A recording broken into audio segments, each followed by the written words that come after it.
Bienvenue, si vous nous rejoignez, tout à l'heure nous irons aux côtés de petits commerçants qui ne manquent ni d'idées ni d'énergie pour résister à la concurrence d'Internet. Mais avant, place à notre nouvelle série. Nous allons suivre des Français qui veulent changer de vie et cela passera par l'achat d'un lieu qui, vous le verrez, est bien plus qu'une nouvelle maison. Certains ont jeté leur dévolu sur un hôtel, d'autres sur un camping et même sur une ancienne gare. Un passage de relais toujours très fort entre les vendeurs et les acheteurs. Voici Changement de propriétaire, épisode 1. C'est un grand reportage signé Marion Bayot et Claire Lessing.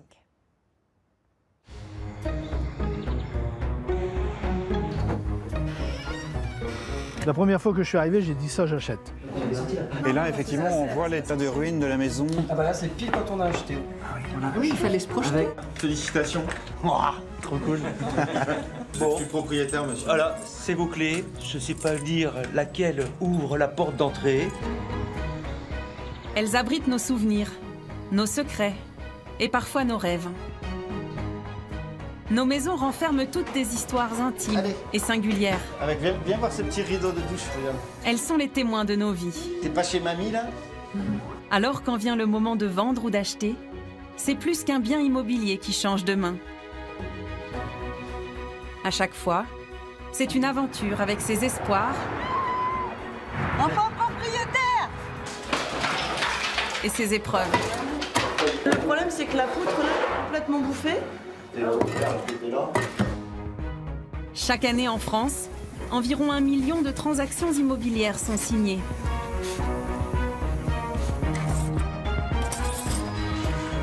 Pour ceux qui partent, c'est un peu de même qu'ils laissent derrière eux.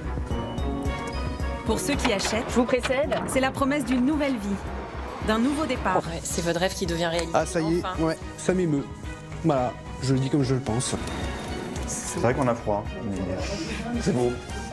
Hériter, Pourquoi on les met dans les déménager, On va les déballer à la grande maison.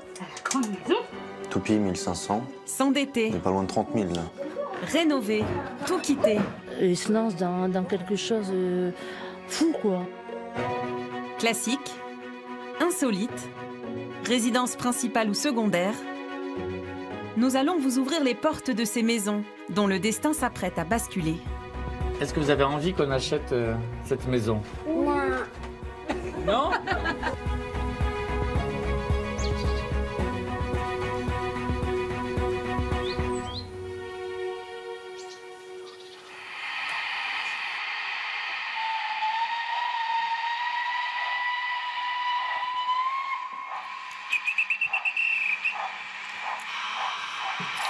Et c'est parti.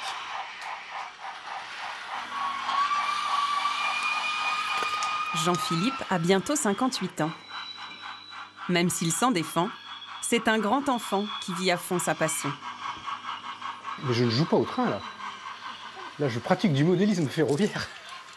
Quand j'étais jeune, je jouais au train, effectivement. J'avais un train électrique. Et là, je me suis mis au modélisme ferroviaire.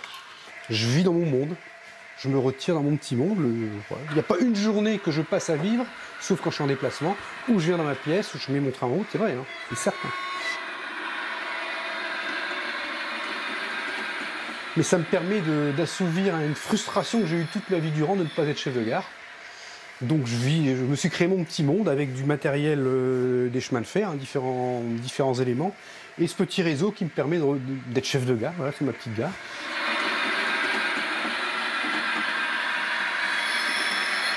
Donc la marche prudente, 5 km/h, pas plus.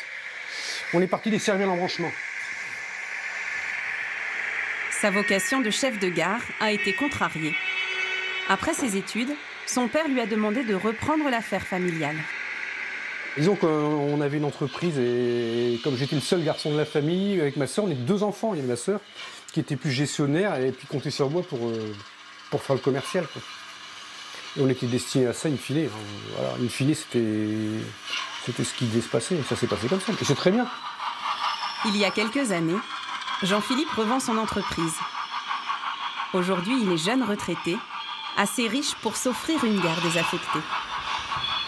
Il en a repéré une, à Pontivy, en Bretagne, à 300 km de chez lui.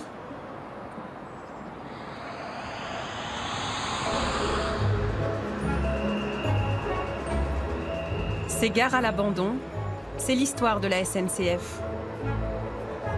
Au fur et à mesure que les petites lignes ferment, elle vend son patrimoine.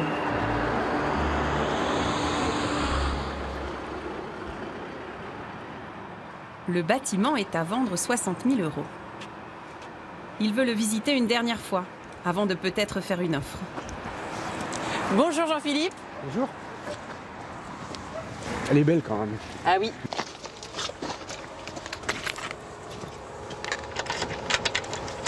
Je vous précède. Ah, l'odeur. Ah oui, ça vous rappelle des souvenirs. Hein. Dire qu'il y a eu tant de pontiviens qui sont passés par cette salle d'attente, moi, ça m'émeut. Voilà, je le dis comme je le pense. Bon, bah vous voyez, hein, depuis la dernière visite, rien n'a bougé. Rien n'a bougé. Tout est intact. Donc elle est restée vraiment dans son jus, ce que j'adore. Voilà. Et encore, ils ont laissé le... Ah oui, les horaires. Ouais. Je n'ai pas vu ça la dernière fois. Tous les dépliants. Magnifique. Ouais. Super. C'est l'année de la fermeture. Ouais. Comment vous avez su que cette gare était à vendre? J'ai un copain qui habite dans la région et qui est passionné de train comme moi. Puis un jour, je reçois un mail. Et sur ce mail, il me met une annonce pour toi.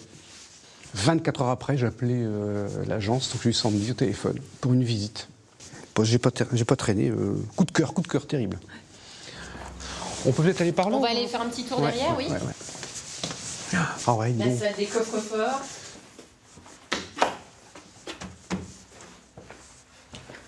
Alors ici... Au fond de la gare, invisible de l'extérieur, la façade d'origine, avec l'ancien nom de la ville. Ça donne quand même un côté historique à la gare, puisque Napoléonville, c'est vraiment propre à Pontivy. Voilà. Vous saviez? Ah, je savais. C'est connu. Du monde des passionnés de train, c'est connu que la gare de Pontivy a le mur marqué Napoléonville. Voilà. Parce que c'était une garnison napoléonienne. Un escalier napoléonien. Oui, un vrai de vrai. Mais la bâtisse est en piteux état. Rouvrir un peu les volets? C'est pour ça que c'était marqué sur l'offre de vente, travaux à prévoir. Oui, à rénover entièrement. D'accord. C'est carrément resté dans son jus. La gare en bas, elle est dans son jus aussi, mais il y a eu des améliorations de fait. On sent les guichets sont pas des années, ils sont des années 50, mais ici on est vraiment au début du XXe siècle. C'est dingue, hein. C'est incroyable. Hein. Ouais.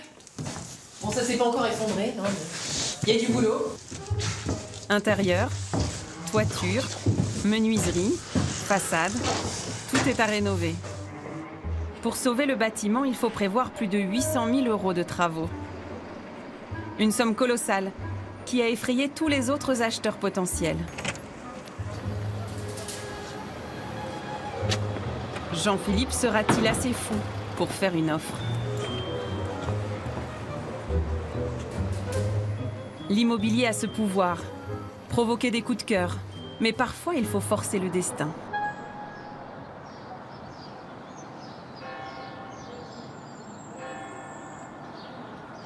Nicolas Saleil est agent immobilier dans l'Aveyron. Il est chargé d'une mission particulière, la vente de cette imposante bâtisse de 600 mètres carrés. Salut Nicolas. Ça va? Comme des retraités. Bonjour. Comme des retraités. Comme des retraités. Comme des Ouais, retraités. alors tout va bien. C'est la pleine forme. L'heure, c'est parfait. Très bien. On est dans les clous. Bon, Allez, on rentre? Eh bien, on rentre. Allez. Ah, ça fait longtemps qu'elle ne s'est pas ouverte, celle-là. Je vous en prie. Allez, c'est bon. Gérard et Marie-Françoise sont les propriétaires de cet ancien hôtel-restaurant sur la place du village de Bouloc. Bon, on n'a qu'à ouvrir peut-être un peu les Oui, volets. voilà, c'est ce que On laisse rentrer la lumière. Hop. Allons voir les chambres. Voilà. Hop. C'est bien. OK. Cela fait 5 ans qu'ils essaient de vendre, sans succès. Ces relais d'étape étaient autrefois incontournables au cœur des villages. Aujourd'hui, avec les autoroutes, faute de passage, ils sont devenus inutiles et difficiles à vendre. Allez. OK. C'est celle-là qui est faite, celle-là. Pour trouver des acquéreurs, Nicolas va tester une nouvelle technique. Elle comporte quelques risques pour le vendeur. Oui, oui. Ah ben c'est bon, vous avez préparé les salles d'eau, il y a les serviettes, papier toilette, le savon. Mais royal. Qu'est-ce que vous vérifiez? Eh ben, je m'assure quand même de la propreté, de l'état des lieux. On va essayer d'accueillir de potentiels futurs acquéreurs, donc on se doit de s'appliquer, s'assurer que tout soit bien en ordre, de façon à essayer de décrocher peut-être une offre d'achat et permettre aux vendeurs de vendre ce bien, quoi, tout simplement. Cette méthode, c'est le try and buy, essayer avant d'acheter. Les vendeurs louent leur maison pendant 24 heures. Les acheteurs peuvent tout tester librement. Acheter une maison, ce n'est pas rien. C'est l'investissement quasi principal d'une vie. Sur une heure de visite, on ne peut pas tout voir. Et là, ça permet de prendre le temps. Le fait d'y dormir, ben voilà, on va y manger. On va s'assurer que c'est calme, que le voisinage, éventuellement, s'y rencontre les voisins, que les gens sont sympas. Enfin voilà, les gens ont besoin d'être rassurés à tous les niveaux. Ah, mais ça y est, ils sont faits. Pour les propriétaires, c'est une autre histoire. Ouais. On n'a pas été très chaud au départ. Du tout, même. Pourquoi? Eh bien, je sais pas. C'est comme ça, vous savez. Les Aveyronais, on est méfiants. Il y a toujours un doute. Moi, ça me stresse. Vraiment, ça me stresse. Mettons un défaut qu'ils trouvent, que ça fasse capoter la vente, voilà. Et c'est quand même... c'est là qu'on dit, merde, on n'aurait pas dû accepter. Vous regrettez un peu? Oui, oui, un peu, oui. C'est entièrement légitime quand on est vendeur, mais voilà, il y a toujours une part d'appréhension, premièrement, et puis bon, confier les clés de sa maison à quelqu'un que l'on ne connaît pas, entre guillemets, ben voilà, il y a toujours une part de risque, on peut être inquiet, on ne sait pas comment vont se comporter ces gens à l'intérieur. Demain, 2 familles de Montpellier viennent passer la nuit pour tester la maison. Allez, lumière, hop. Attends. Voilà, Nicolas, c'est toi le responsable financier et tout. Si ça ne se vend pas, ça sera à cause de toi. Eh bien écoutez, on va faire le maximum. On se retrouve demain. On ne met pas la pression. Allez, au revoir. Quand certains jouent la vente de leur maison sur une nuitée, d'autres achètent pour changer de vie. Dans le nord de la France, Virginie et Sébastien viennent de faire une petite folie. Voilà. Je pense que c'est les 2 infos qui nous manquent pour reconstituer le crédit. C'est pour ça que de l'or, moi je retombais pas sur nos pattes. Ils ont signé une promesse de vente, mais pas pour une maison classique. Le détail là. Mais ils vont acheter un camping, à 600 km de chez eux, en Auvergne. Un coup de foudre sur petite annonce. Une seule visite a suffi. Déjà, rien comme ça, on le trouvait accueillant, en fait. Ouais. Quand on a vu les photos, on s'est dit, ça a l'air convivial. Ouais. Enfin, je dirais même que bon, bah, les photos de l'annonce, elles m'ont attirée, mais c'est encore plus après quand je suis allée le voir sur les réseaux sociaux, sur Internet. Puis on retrouve toujours la même chose. Il y a beaucoup de notes à 10, en fait. Il y en a même un où j'avais bien aimé, c'est « J'aime pas le camping ». Alors je me suis dit « Oups », mais en fait elle met 10. Et en fait elle met taille des emplacements parfaite, on se sent pas les uns sur les autres, et l'accueil est parfait. Déjà, quand on lit ça, on se dit, bon, déjà, on n'achète pas un truc où il faut tout démarrer de zéro, en fait. Et quand on va arriver, les gens qui viennent, ils savent que c'est bien. Ça va être notre vie, en fait, c'est ça le truc. Sébastien et Virginie sont tous les 2 employés de bureau. Rien à voir avec la gestion d'un camping. Ça fait longtemps que je suis pas allée voir, mais... La mode du camping s'est développée avec les premiers congés payés dans les années 30. Depuis, son succès ne s'est jamais démenti. Aujourd'hui, acheter un camping peut être un bon investissement, pourvu qu'on sache le gérer. Victoire, attention de ne pas tomber. Le couple a eu envie de tout plaquer et de partir avec ses 2 filles, Anaïs et Victoire. On a eu le déclic, l'envie, en fait, il y a 2 ans, quand on est parti en vacances dans un camping au mois d'avril en Bretagne. On s'est dit qu'on se verrait bien, qu'on se serait vu à la place des gens, en fait, je sais pas, le coup de cœur. Ou un peu fou. Ou un peu fou. Ouais, des fois, il faut prendre des risques aussi. On se dit que on n'a que 40 ans, et moi, passer encore 25-30 ans de ma vie derrière un bureau, on s'est dit stop, allez, on va faire autre chose et on va vivre au grand air, quoi. Et puis en famille. Et en famille, on verra on plus profitera enfants, plus des enfants aussi, parce que le matin, je les vois pas. Je les vois que le soir à partir de 6h, 6h30. Donc là, ça va nous changer la vie. Vous allez pouvoir aller à la table, c'est prêt. Tu te laves les mains, s'il te plaît, aussi. Pour acquérir le camping, ils ont déjà vendu leur maison. J'aime pas qu'il y ait le petit soleil. En attendant de déménager à l'autre bout de la France, ils habitent tous chez Michel, la grand-mère. Sur le coup, quand ils m'ont dit, j'y ai pas cru. Enfin, j'ai cru que c'était une blague. Pourquoi? Bah parce que ça paraissait un peu fou quand même de tout plaquer pour aller là-bas. Enfin, je sais pas. Après là-bas, ça doit être bien. Après... Bah on ne sait pas, on n'y a pas, on n'a jamais été alors. Là-bas, il va y avoir une piscine. La piscine, c'est une condition. Il fallait la piscine et un château gonflable. Bon, là, le château gonflable, il n'y en a pas.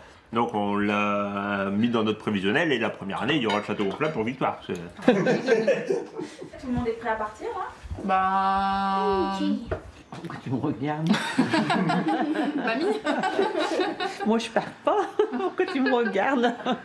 Je pense que ce qui me manquera le plus, ce sera ma mère et ma grand-mère. Ouais. Ils m'ont jamais vu pleurer. J'ai toujours tenu le coup jusqu'à maintenant. Mais bon, c'est tout, c'est comme ça. Mais je suis contente. Ça va aller, hein? Ah, ça va aller, Nénette. Ah ouais. Ouais. Dans une semaine, toute la famille se rendra en Auvergne pour découvrir le camping. La vie des filles et de leur grand-mère pourrait tout faire changer.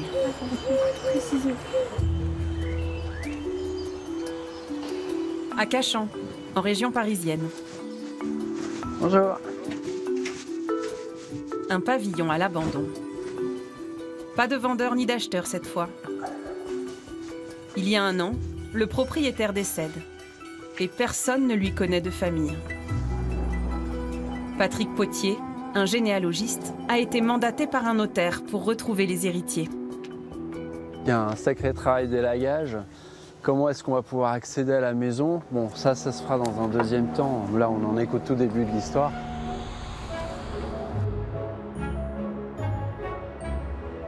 Ces pavillons de banlieue parisienne, construits après-guerre, sont désormais des biens immobiliers très recherchés. Leurs prix se sont envolés.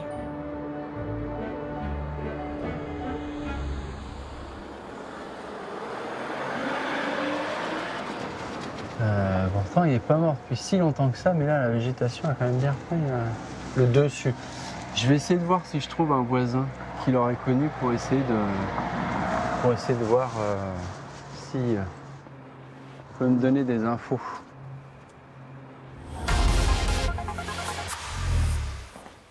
D'être chef de gare, c'est un rêve d'enfant. Donc il a fallu que je passe par la phase achat pour devenir chef de gare, donc j'y suis passé. Je me considère vraiment comme le chef de gare de Pontivy, donc le conservateur du bâtiment. Et j'en prendrai bien soin. Dans un instant, en Bretagne, Jean-Philippe va tout faire pour remettre à neuf la gare de Pontivy. Et il va avoir une belle surprise. Ah ouais, d'accord. Avec un petit plan du rez-de-chaussée de la gare.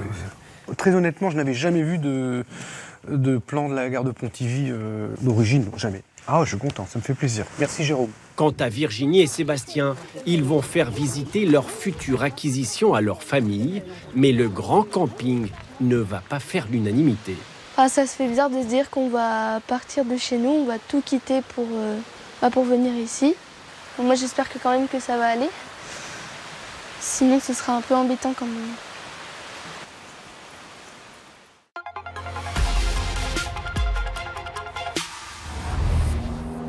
Le défunt s'appelait François Bignolo. Il avait 68 ans. Ce sont les deux seules informations dont dispose le généalogiste Patrick Potier. Vous l'avez pas connu, le voisin d'en face qui est décédé? Ah, vous êtes là depuis pas longtemps peut-être? Ah, d'accord, ok. Vous savez s'il y a un voisin qui le connaîtra un peu mieux? Ah, vous connaissez personne du quartier encore? D'accord, bah c'est pas grave. Merci de votre gentillesse. Au revoir, monsieur. C'est le début d'une enquête qui ne va pas se terminer comme il l'aurait voulu. Bonjour, je m'occupe de la recherche des héritiers. J'ai été saisi pour la recherche des héritiers de François Bignolo, qui était le voisin d'en face. Vous l'avez un petit peu connu? Oui, oui, effectivement, oui, c'est un voisin discret, enfin très sympathique. Est-ce qu'il avait de la famille? Est-ce qu'il fréquentait des gens? Est-ce qu'il voyait du monde? Est-ce qu'on lui connaît des membres de famille? Non, à ma connaissance, pas trop. Il avait pas mal d'amis, de copains qui venaient le voir, mais en dehors de ça, sa famille, non. D'accord, pas de frères et sœurs, on lui connaît pas de frères et sœurs, du tout. Ni de mariage, ni d'enfants, quoi que ce soit? Non, il avait probablement une amie à un moment donné, mais enfin ça... Bon bah super, merci infiniment pour votre gentillesse. Très bonne journée. Au revoir monsieur. Oui, également. Au revoir. François Bignolo vivait donc seul dans ce quartier résidentiel, à quelques kilomètres de Paris.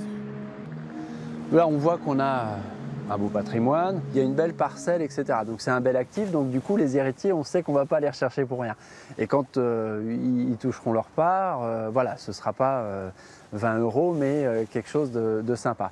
Donc maintenant, il faut se lancer dans la recherche pour voir combien il y a d'héritiers, où est-ce que ça nous emmène, etc. C'est pas ça le plus simple. Pour trouver le nouveau propriétaire, Patrick Potier va devoir se plonger dans l'histoire de la famille Bignolo. Et elle va lui réserver quelques surprises.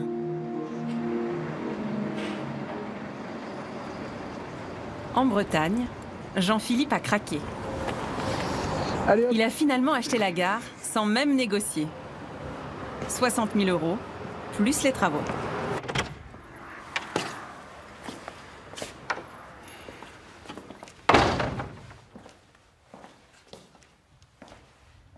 Je suis un passionné de petits trains depuis toujours, de chemin de fer. J'ai passé toute ma jeunesse dans une gare, hein. J'étais donc fils de commerçant et on partait jamais en vacances. Mes parents étaient commerçants, donc j'allais me balader à la gare, il y avait une passerelle, puis je me mettais sur le haut de la passerelle et je regardais manœuvrer les trains. C'est une gare un peu comme ici, une gare de marchandises avec 2-3 trains par jour. Et un jour, un cheminot m'appelle, il dit « Petit, tu descends, je vais avoir 13-14 ans. » Donc je descends, ils me font monter sur la machine et puis là, paf, c'était parti. En 74, voilà. C'est émouvant parce que c'est un rêve d'enfant d'être chef de gare, c'est un rêve d'enfant. Donc il a fallu que je passe par la phase achat pour devenir chef de gare, donc j'y suis passé. Je me considère vraiment comme le chef de gare de Pontivy, donc le conservateur du bâtiment. Voilà, et j'en prendrai bien soin. Jean-Philippe a un projet fou. Il voudrait redonner au bâtiment son aspect d'origine. Et un jour, y faire revenir du public. Peut-être même un train touristique. Je te ferai belle. C'est le 3e de mes enfants et c'est ma première fille.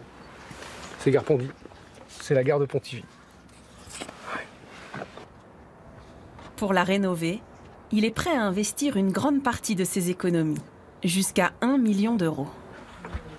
Avant de commencer son chantier, il veut se plonger dans les archives municipales. C'est Jean-Philippe, ça va? Waouh!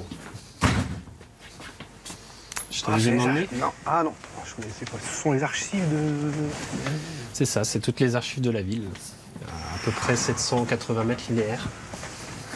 Il espère y trouver des informations sur la construction de la gare en 1864. Tu vois, j'ai fait des petites recherches et trouvé des choses intéressantes. Waouh! Ah ouais, d'accord. Oh là là là là, qu'est-ce que c'est que ça? Je te laisse le découvrir. Donc avec un petit plan du rez-de-chaussée de la gare, telle qu'elle était à l'époque. Oh là j'ai des bouts là. Ça, je peux l'avoir ce plan-là? Bien sûr. Oh là là là là, dis donc. Très honnêtement, je n'avais jamais vu de plan de la gare de Pontivy d'origine. Jamais. Jamais, jamais, jamais. Ah, je suis content, ça me fait plaisir. Merci Jérôme. Ça me fait vraiment plaisir. Il m'avait dit qu'il n'avait pas de plan et il me semblait bien en avoir vu un comme ça sur un plan plus grand en regardant dans le fond un jour et je me suis dit que ça pouvait l'intéresser, oui. Ah, complètement. Voilà, une petite cerise sur le gâteau. Des cartes postales anciennes de la gare. Ah ouais, c'est bon ça. Merci. Waouh! Oh là là là là, dis donc. Surprise! Une horloge surplombait l'entrée. Ah ouais! Elle a disparu aujourd'hui. Ah là, c'est Noël. Hein. On retrouve la gare de Napoléonville, quoi, vraiment telle qu'elle était à l'époque. Hein. Non, non, Ah oui, non, non. Et moi, je trouve ça plus joli, hein. Complètement évident. Donc on va remettre la pendule sur le fronton de la gare, c'est génial. Donc j'aimerais avoir cette carte postale-là pour pouvoir la transmettre à l'architecte et puisse adapter les plans. Ah ouais, c'est bien, dis donc. Les travaux vont pouvoir débuter. Mais rien ne va se passer comme prévu.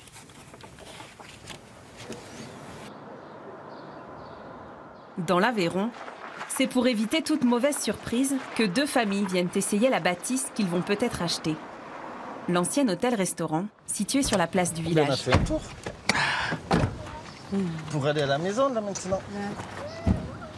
Viens, chouchou. Eh, bonjour. Vous allez bien? Vous avez fait bonne route, hein?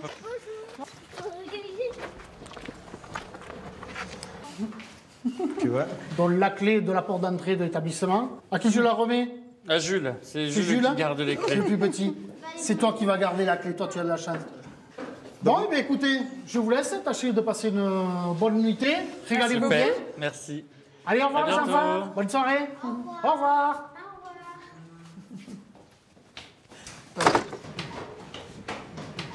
Enfants et parents ont 24 heures pour inspecter la maison, de la cave au grenier. Et sans agent immobilier. Tu vas voir? Ouais, mais attends, c'est tout mou. Ouais. Oh, bah, moi j'aime bien les lits tout mous, alors ça va. Super. C'est comment? C'est mou. C'est là depuis un moment peut-être. Mais ça va, ça irait très bien. T'as vu ces petites fleurs? Hein? Oui. T'es pas chez mamie là? Moi j'ai l'impression d'être chez mamie. Avec, viens voir ces petits rideaux de douche, regarde. Ah oui, j'adore. Non mais c'est génial. Ça, tous les meubles qui sont en très bon état. Celle-ci, elle est dans un super état. Ouais. J'adore. C'est pas fini? Christophe et Vincent sont des amis d'enfance et des associés. Ils sont inséparables. On vient à 2 familles parce que on se projette dans l'idéal, dans un projet d'achat ensemble, que ce soit ici ou une maison de campagne. Ça fait un moment qu'on réfléchit à ça. Et après, on vient à 2 aussi parce qu'on est complémentaires dans nos regards. Ce qui est super, c'est que Christophe, lui, il a un regard technique. Il sait exactement ce que coûte n'importe quelle rénovation. Tandis que moi, j'ai un regard plus sur le projet, notamment, se dire, bon, comment on pourra le développer. Et avec Louise, on est plus sur ça. Donc, nos regards sont assez complémentaires. Alors, ce grenier. Ah ouais. Ok. Waouh. Alors là, moi, je vais mettre le masque. Parce que la laine de verre, je crains. Ça permet d'isoler quoi? Ah bah ça, c'est juste pour pas qu'il y ait des perditions par le plafond, quoi. Une charpente comme ça, surtout il y a 2 niveaux. Si on s'aperçoit là aujourd'hui qu'il y a un vrai souci, on revoit notre projet différemment. Enfin, d'ailleurs, on le voit plus du tout, quoi. Ouais, je pense. Et ça, là? Ça, c'est une petite fuite. On voit que c'est la laine qui a été mouillée. C'est-à-dire, là, s'il y avait des fuites partout, ça serait comme ça un peu partout? Ah ben ouais. Ah ben ouais. Bon, ben ça va. Donc là, on peut voir qu'il y en a un peu là, un peu là. Ça vous inquiète un peu? Non. On a justement la chance que l'agent immobilier n'est pas là, donc il ne va pas essayer de nous rassurer. Nous, on va se rassurer par nous-mêmes. Et il pleut en plus. Ouais, et il pleut. Ce qui serait une mauvaise nouvelle en général, mais nous, on est content qu'il pleuve. On peut voir qu'il ne pleut pas à l'intérieur, donc on est plutôt rassurés. Au rez-de-chaussée, la cuisine est restée dans son jus.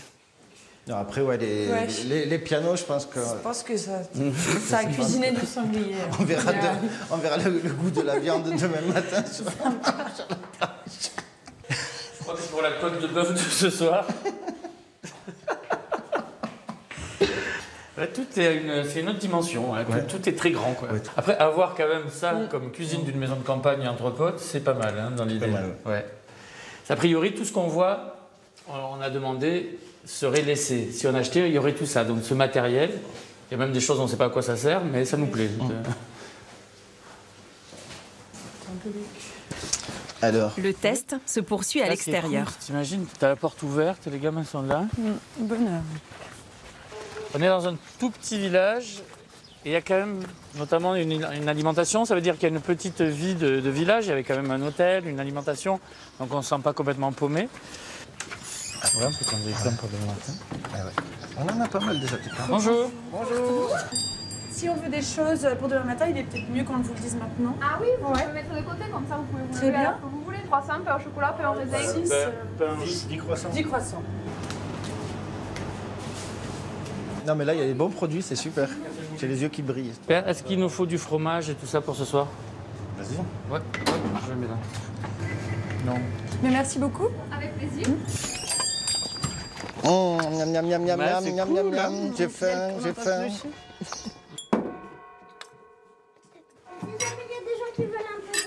Ah, volontiers de l'eau, oui. On traîne mon bébé.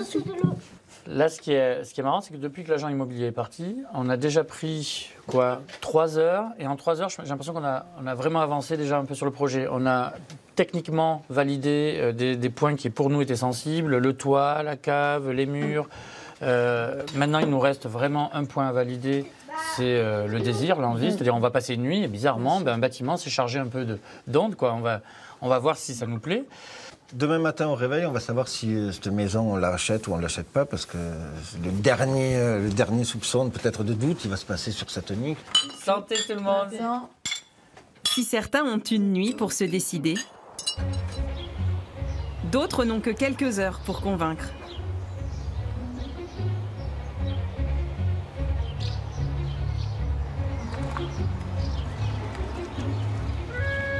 Après 6 heures de route, Virginie et Sébastien arrivent en Auvergne avec leurs filles, Anaïs et Victoire. Victoire, tu descends là? Non, elle descend par là. Les grands-parents sont aussi de la partie. Ils n'ont jamais vu le camping. Vous avez tout ce qu'il faut. Là, ma mamie, on va faire ton école? Allez, regarde bien, regarde. Elle a 2, elle a 3. Tu vois? Regarde, on commence à la voir là, l'école. Regarde la cour. Regarde. Tu vois? C'est ma récré à moi. Au camping, les vendeurs, Valérie et son mari Christian, veulent présenter l'établissement sous son meilleur jour. T'as mis un autre balai là-bas?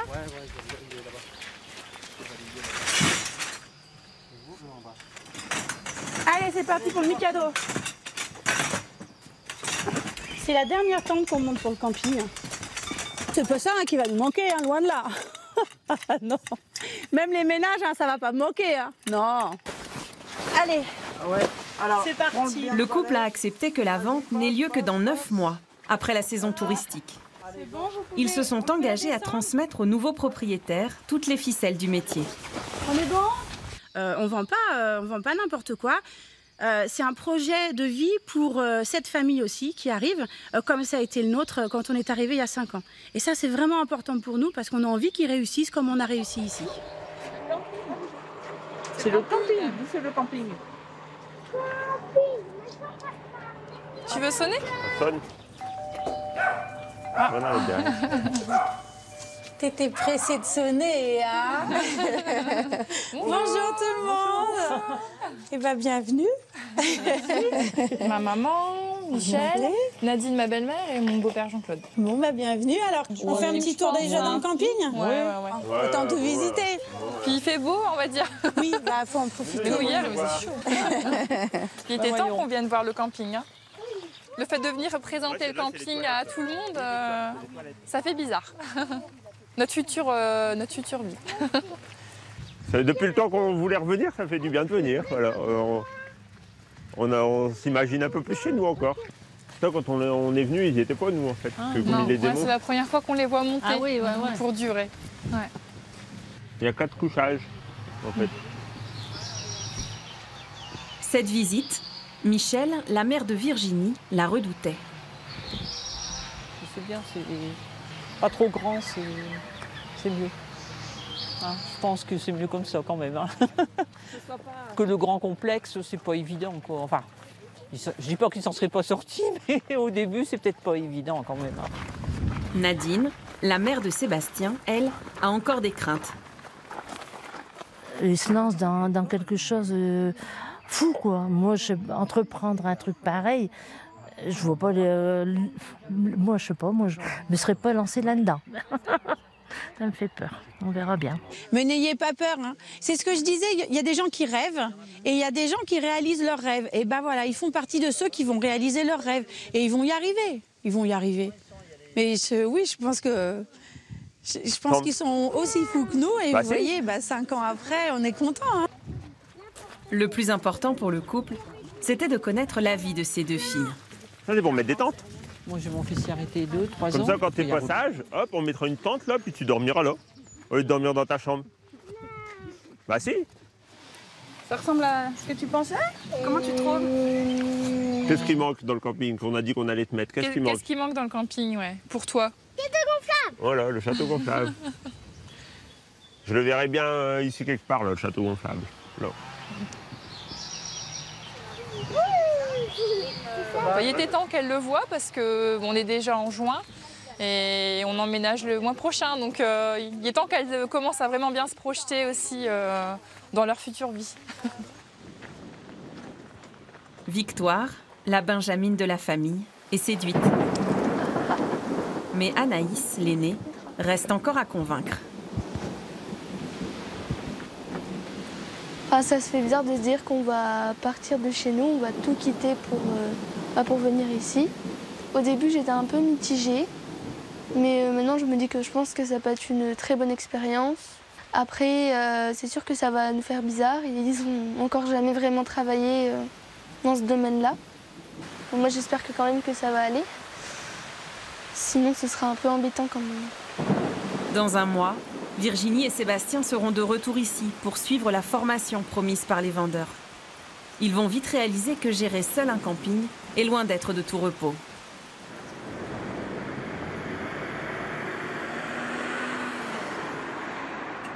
En banlieue parisienne, à l'étude généalogique, l'enquête est bouclée. Bouge pas. Voilà, le dossier Bignolo. Patrick Potier et son collègue ont travaillé pendant un mois. Quelqu'un va pouvoir hériter du pavillon de Cachan. Alors, raconte-moi un peu l'histoire. Et ben voilà, on démarre de là. Notre vécu. François Bignolo, l'ancien propriétaire du pavillon, n'avait pas d'enfant.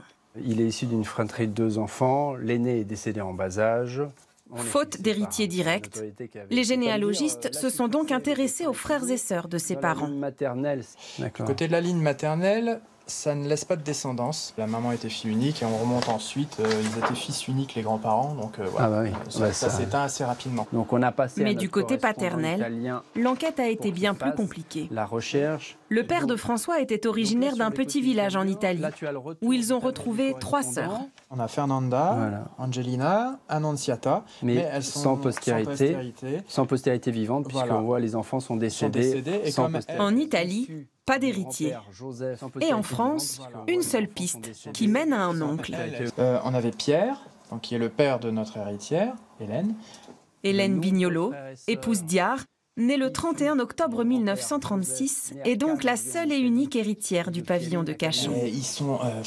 Il est très rare de voir dans une ligne un seul héritier. Enfin, moi, ça m'arrive pratiquement jamais. Enfin, ça fait 20 ans que je fais ce métier, un héritier. Et d'un autre côté, ça explique pourquoi on intervient aujourd'hui. Ah oui, c'est qu'effectivement, du fait que François était seul au monde, j'ai envie de dire, même si ça reste une cousine germaine, ce qui est somme toute pas très éloigné, on se dit, voilà, je pense qu'elle a coupé les ponts avec la famille du côté de son père, tout simplement. Oui.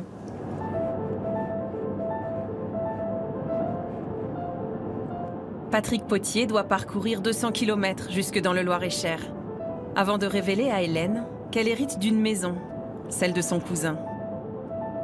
À 84 ans, Hélène Diard va avoir une sacrée surprise.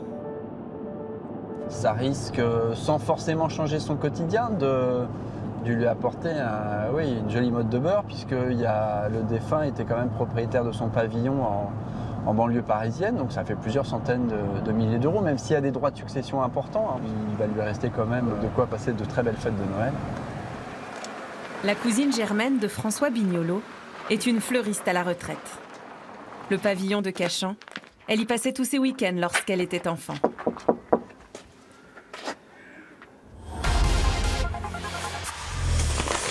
Dans un instant, Jean-Philippe va réaliser que pour remettre à neuf la gare de Pontivy, les travaux s'annoncent colossaux. Toutes les parties rouges seront démolies.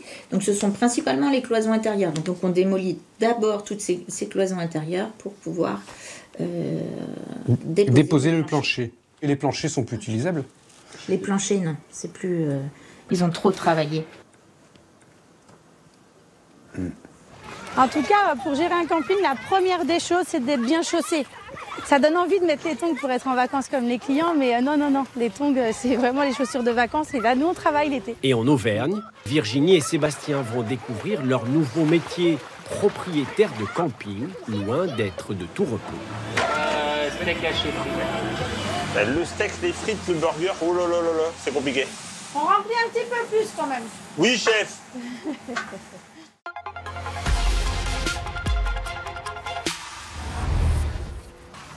Bonjour Madame Diard. Bonjour, je suis monsieur. Patrick Potier. Je viens vous annoncer une bonne nouvelle. Alors, entrez. Ah, il fait meilleur chez vous. Et pour de vrai. Alors on va s'installer et puis je vais tout vous raconter. Alors, racontez. On se met là? On se met comme ça? Si vous voulez. Allez. Comment il s'appelle votre chien? Elle s'appelle Liberty Love. Liberty Love? Oui. Ah bah dites donc. L'héritière du pavillon s'apprête à replonger dans son histoire familiale. Ah oui, parce qu'on est allé très très loin. Alors vous êtes là, Hélène, Hélène Bignolo. Votre papa, Pierre, avait un frère qui s'appelait Jean-Baptiste, Oui. qui a épousé Suzanne Lebray. Oui. Ensemble, ils ont eu un fils, François. Oui. Et c'est François qui est décédé en début d'année, en janvier. Vous le fréquentiez régulièrement ou pas? Non, parce qu'il est un peu spécial. Avec ma tante, oui, on se fréquentait avec ma tante. Il était célibataire, François? Oui. Il n'avait pas d'enfant? Non. En fait, c'est un cas exceptionnel, c'est que dans ce dossier, du côté paternel, vous êtes la seule héritière. Et c'est donc à elle seule que revient la maison de ce cousin. Si vous deviez la décrire, vous diriez quoi de cette maison? Ça doit être dans un piteux état. C'est très sale dedans. Ouais. D'accord. Elle avait été construite... Ma tante, elle avait à un moment donné 14 chats, je vous dis pas que... Ah oui, d'accord, ouais. C'est la maison des chats, quoi. Ah, ça doit être dans un état, maintenant. Et pourtant, cette maison est extrêmement bien située. Cela peut lui rapporter beaucoup d'argent. Si la maison fait 500 000 euros, voilà, et ben de toute façon... C'est vrai que le terrain là-bas coûte cher. En Ile-de-France, il faut être conscient que le prix de l'immobilier a beaucoup grimpé. C'est pas comme ici. Donc, je vous souhaite le plus possible. De toute façon, comme notre honoraire est un pourcentage de la part que vous toucherez, on va essayer d'optimiser au mieux la vente de façon à ce que vous touchiez le plus. Voilà. Puis il y aura toujours des trucs à faire, de refaire la cour, ceci, cela. Mais toujours moyen de dépenser de l'argent. Il n'y a pas de problème de ce côté-là. Bon, alors je vous ai amené aussi. Alors du coup, reste à signer cette procuration qui va donner le pouvoir au généalogiste d'ouvrir la maison. Hélène s'attend au pire. Quand vous allez rentrer dans la maison, dans sa chambre, vous allez voir, il n'y a que des armes de guerre, Alors justement, le voisin m'a dit que les policiers avaient retiré toutes ces armes pour les mettre en sécurité, pour éviter que si jamais la maison était squattée, ça tombe entre de mauvaises mains. Ah oui, d'accord, oui, ils ont bien fait. Oui, avec ça dans sa chambre. Ah oui? C'est spécial. D'abord, vous verrez quand vous allez visiter, vous n'allez pas être déçus. Après un an à l'abandon, le pavillon de Cachan va bientôt sortir de son sommeil.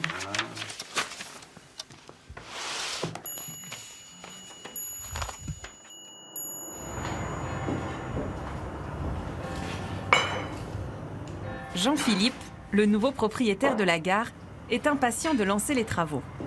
Sa femme Laurence suit cela de très loin. Tu as toujours été passionnée dès le départ. Je t'ai connu, j'étais déjà passionné de train. Voilà. Disons qu'au début, quand on partait en vacances, on visitait la France et on visitait les gares, tu visitais les gares désaffectées. Donc moi, je bouquinais dans la voiture. Ouais, je me souviens. Et puis toi, tu retrouvais des trésors, à savoir des anciens manuels, des vieux manuels, des documents que tout le monde jette, mais que Jean-Philippe récupère parce que c'est un trésor. Donc voilà, ça a toujours été comme ça. Vous avez réagi comment quand il vous a dit qu'il achetait une gare? Qu'est-ce que ça vous a fait? J'ai dit pourquoi pas. Ça c'est vrai. Si t'avais dit écoute non, je l'aurais pas fait. Et t'étais au boulot, je t'ai envoyé le lien. Voilà, j'ai mis chiche. Elle a répondu chiche point d'exclamation. Voilà.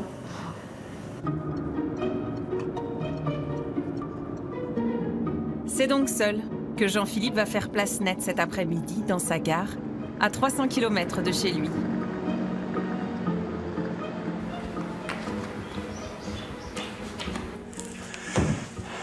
Et c'est parti pour le déménagement.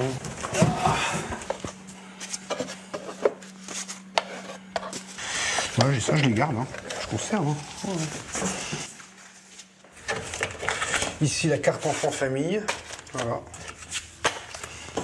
Regardez, je ne vais pas acheter non plus. Je ne vais pas acheter. Je sais pas ce que je vais faire avec, je vais pas acheter. Hop.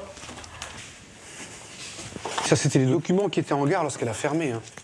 Ça n'a absolument aucune valeur. Hein. Je pense que c'est même plus d'actualité à la SNCF, hein, il me semble. Ça date de 2009, donc je pense pas. Hein. Pourquoi vous gardez ça si ça n'a pas de valeur? Bah parce que j'ai l'impression de jeter un morceau de gare quand je le jette, alors je fais pas. C'est tout, c'est comme ça. J'ai le droit de ne pas les jeter, alors je les garde. On verra. Pour l'instant, je les jette pas, voilà, c'est tout. C'est tout, c'est comme ça. Dans les pieds de la gare. 2 heures de carton avant une petite récréation. Et voilà. Alors je prends le service. Hop. Ouverture de la gare.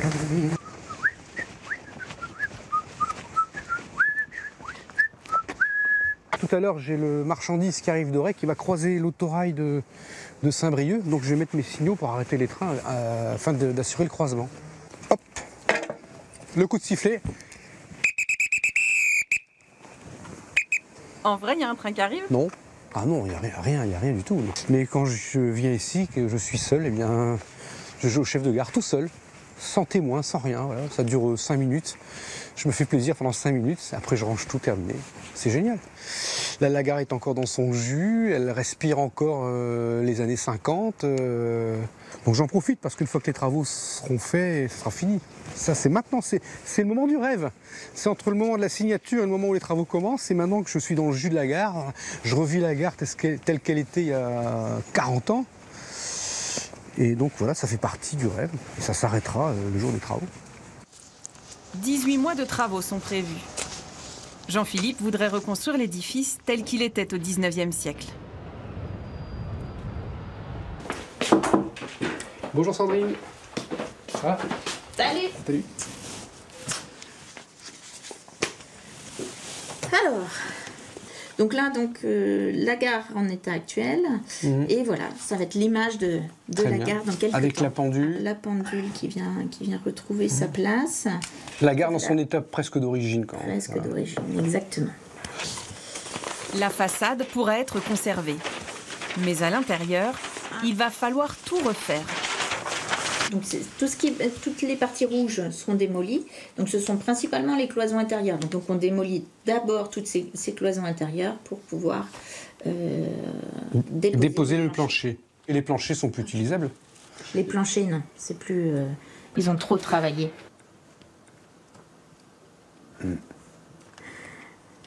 Petit côté émotionnel pour Jean-Philippe, j'imagine. Ça va être compliqué. Voilà, démolir tous ces planchers qu'on vécu, hein, voilà. 1864. Les traces du temps. Comment vous le vivez? La démolition. Bon, moyennement bien quand même. Il faut avouer que lorsqu'on va attaquer la démolition de l'intérieur de la gare, on va s'attaquer à un pan de l'histoire pontivienne quand même. Donc, un pan de l'histoire ferroviaire en plus. Donc, non, ça me travaille.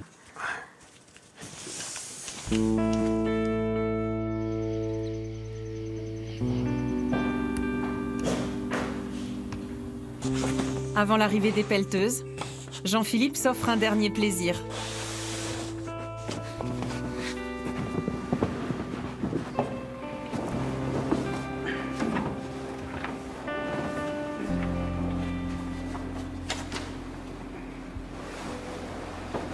Le premier coup de pioche est prévu dans 1 semaine. Jean-Philippe va avoir un sacré choc. Aucun grand projet ne se fait sans un grain de folie. Et parfois une certaine appréhension. La commode, tu la descendras? La commode, la table de chevet, ouais, mais après, elle est pas lourde. Hein. Dans le nord de la France, Sébastien et Virginie, les acheteurs du camping, déménagent. Le grand-père est venu donner un coup de main. Et à quelques heures du départ, Anaïs a encore quelques hésitations. C'est plus loin encore. On quitte la famille, les amis. Mais bon, on les reverra de toute façon. Ce sera une autre qualité de vie, on espère. Bah, y a intérêt, hein, parce que si on quitte tout pour un truc qui est nul, mais là, je vous non, préviens, tu je verras. vous fais la tête jusqu'à la fin de votre vie. Tu verras qu'on va être bien. Au début, ça va être compliqué pour tout le monde. Il va falloir qu'on prenne des nouvelles habitudes. Mais après, ça va aller. À la nuit tombée, toute la famille quitte la maison de la grand-mère, le cœur serré, pour entamer une nouvelle vie.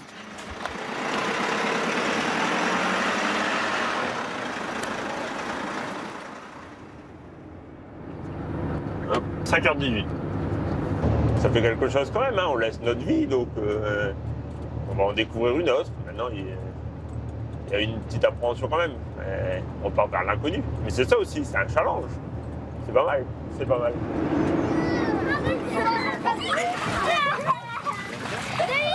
En Auvergne, au camping, c'est la haute saison. Idéal pour se jeter à l'eau. Bonjour.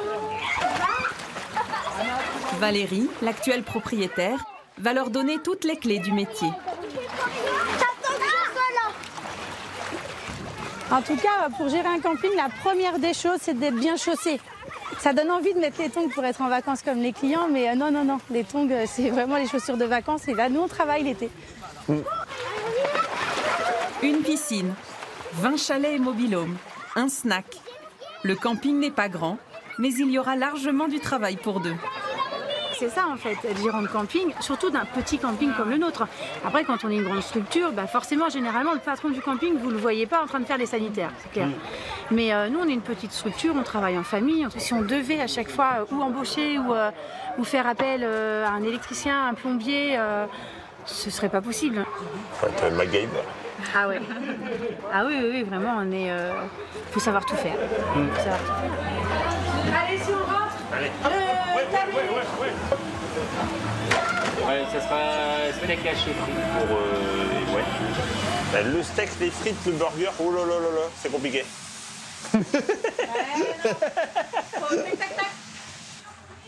On remplit un petit peu plus quand même. Oui, chef.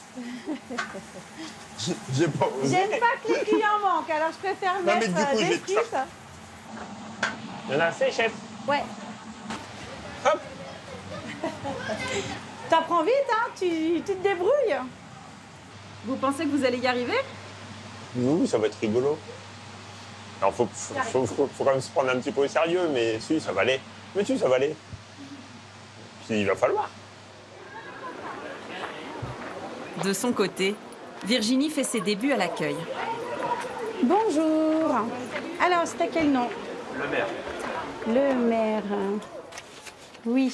D'ailleurs, vous faites, je crois, une nuit dans un mobilo, mais vous déménagez demain puisque tout était complet.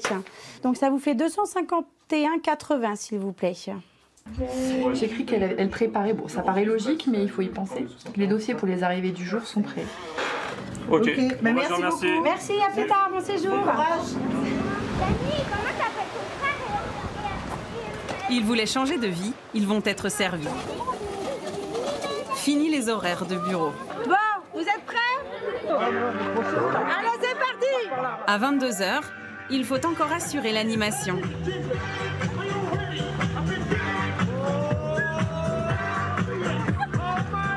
Virginie et Sébastien sont-ils prêts à reprendre le camping? On dit souvent que la nuit porte conseil.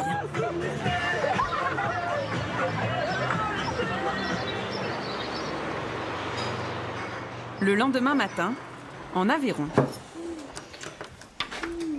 Donc, très contente de ce test, de cette première nuit. Ouais, franchement, ouais. Au début, j'ai eu peur d'avoir froid un petit peu, parce qu'on est haut en altitude, et en fait, c'était parfait. Non, je pense que notre plus grand risque, c'était d'être réveillé surtout par les enfants qui auraient pu avoir peur d'être dans une si grande maison. Et alors là, il a fallu qu'on les réveille à 9h. Ça augure quand même de bonnes choses. La météo. Et l'horoscope. Hein. C'est quoi, toi? Taureau. Vous mettez en route un projet qui vous tient à cœur. Ah. L'horoscope semble aller vers nos conclusions de la nuit, ouais. Ouais. Est-ce que vous avez envie qu'on achète cette maison? Non. Non? Quel coquin. Oui? Moi, oui. Oui? Ah, regarde, tout le monde. Ah, tout le monde avait la main. Ah.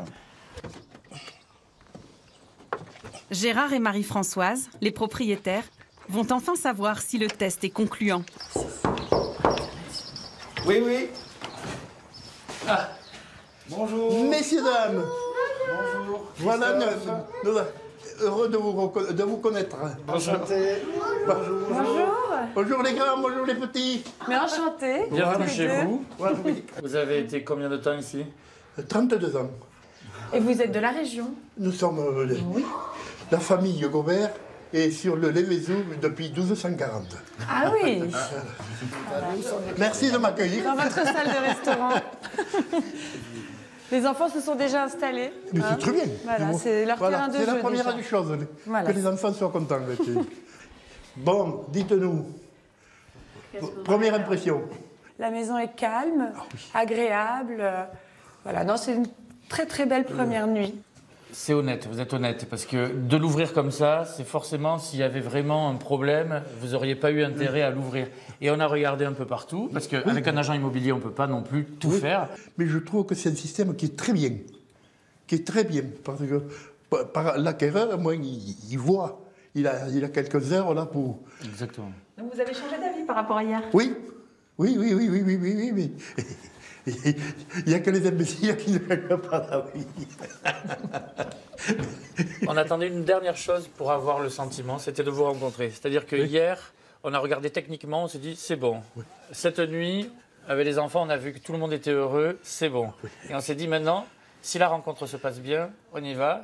Donc là, on peut vous le dire, on fait une offre au prix, c'est-à-dire on ne va pas négocier. C'est comme ça, parce qu'on pense que c'est le bon prix et qu'il n'y a pas à négocier. Oui, mais... Donc voilà, pour nous, c'est parti. Eh bien, merci, c'est gentil. Ça... Ouf, c'est bien. On vient de conclure. Voilà. Ces paroles viennent de signer l'acte. Exactement. Je crois rêver. Avec toute l'anxiété que j'ai eue. Vous étiez stressé? Oui. Beaucoup. Oui, beaucoup.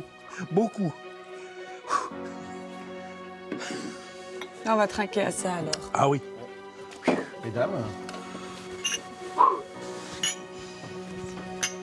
1, 2, 3. Photo.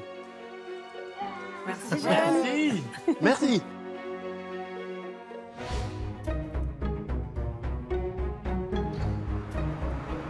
Après 5 ans sans acheteur, Gérard et Marie-Françoise ont enfin vendu leur hôtel-restaurant pour 149 000 €. Voilà. Comme ça. Hop, on les partage. Voilà. Eh bien, super. Il aura finalement suffi d'une nuit. Ah bah oui. Virginie et Sébastien, eux aussi, ont signé. Projet du camping. Projet au camping. Signe de loin. Ils sont désormais propriétaires de leur camping et seuls aux commandes. 3 cafés. Oui. Et un chocolat. Un sac chocolat. Bonjour. Hop, alors, une baguette.